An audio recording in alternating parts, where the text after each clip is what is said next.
നാളെ ഞങ്ങള് ഗുരുവായൂർ പോവല്ലോ. ഗുരുവായൂരോ? എന്തിനാ? ചോറൂണ സൂര്യമോളുടെ. ചോറുണോ? സൂര്യമോളില്ലേ, എന്റെ അനിയത്തി, അവളെ ഉണ്ടല്ലോ. ഞങ്ങൾ ഗുരുവായൂർ കൊണ്ടോ, എന്നിട്ട് അവിടെ വെച്ച് ചോറ് കൊടുക്കും. നിങ്ങളുടെ വീട്ടിൽ ചോറില്ലേ? എന്തിനാ അവിടെ കൊണ്ടുപോന്നേ? വീട്ടിൽ ചോറുണ്ട്, എന്നാലും ഗുരുവായൂർ പോകും. അവിടെയാണ് സൂര്യമോളുടെ ചോറും. എവിടെയാ ഗുരുവായൂർ?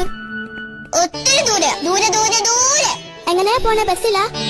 ബസ്സിലൊന്നും അല്ലെന്നേ, കാറില്ല. എന്റെ അച്ഛൻ കാറുണ്ടല്ലോ.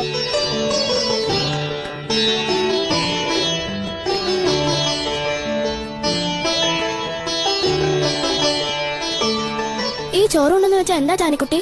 അതോ, ചോറുണ്ടെന്ന് വെച്ചാൽ ചോറും സാമ്പാറും തൈരും പപ്പടവും എല്ലാം കൂടെ കുഴച്ചുരുട്ടി സൂര്യമോൾക്ക് തിന്നാൻ കൊടുക്കും. അതാ. അതിനാണോ ഗുരുവായൂർ പോന്നേ? ഇവിടെ കിട്ടില്ലേ ചോറും പരിപ്പും പപ്പടവും?